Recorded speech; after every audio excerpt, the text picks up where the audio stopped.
আমাৰ এইটো কাৰ্য হৈছে প্ৰি বৈশাগু এইখিনি বৈশাগু কালচাৰৰ লগত সম্বন্ধ থকা এটা ডাঙৰ বিহু উৎসৱ যাক কোৱা হয় বিহু উৎসৱ। এইখিনি উৎসৱ আমি প্ৰি বৈশাগু হিচাপে আমি পালিছোঁ আমাৰ কলেজত আজিৰ দিনত 2 তাৰিখ এপ্ৰিলৰ দিনা আমাৰ ছাত্ৰ ছাত্ৰীসকলৰ লগত আৰু ইয়াৰ লগতে আমি আমাৰ নৱনিৰ্মিত গভাৰ্ণিং বডি যাক বোলা হয় মেনেজমেণ্ট কমিটি ইয়াৰ আমাৰ প্ৰেচিডেণ্ট আমি চিফ গেষ্ট হিচাপে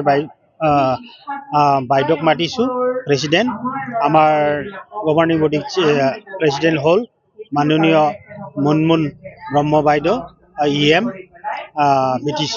আৰু লগতে আমাৰ ইউনিভাৰ্চিটিৰ ৰিপ্ৰেজেণ্টেটিভ আৰু যিমান বৰ আমাৰ জিবিৰ মেম্বাৰবিলাক আছে আমি মাতি আজি এই প্ৰগ্ৰামেৰ দ্বাৰা আমি তেখেতক ৱেলকাম জনাইছোঁ আৰু ইয়াৰ হিচাপে আমি ছাত্ৰ ছাত্ৰীসকললৈ আমি এই প্ৰগ্ৰামটো পাতিছোঁ। কলেজৰ নামটো হ'ল আমাৰ গুৰুদেৱ কালীচৰণ ব্ৰহ্ম কলেজ। এইটো আমাৰ বহুত পুৰণি কলেজ হয় আৰু এইখন কলেজটো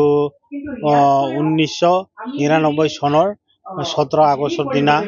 ইষ্টাব্লিছ কৰা হৈছিলে। এই কলেজৰ প্ৰথমখন প্ৰেচিডেণ্ট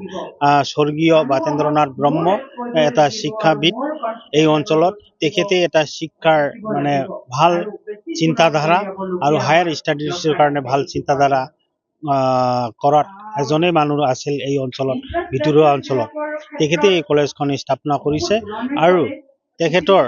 লগত আমাৰ এই টিপকাই অঞ্চলৰ বহুত ৰাইজসকলে তেখেতক সঁহাৰি জনাই আজি এই কলেজখন পূৰ্ণাংগ ৰূপ হৈছে আৰু এই কলেজখন আজি ভালদৰে চলি আছে আৰু আমাৰ এই ভিতৰুৱা অঞ্চল পৰ্বতজৰা টিপকাই অঞ্চলত।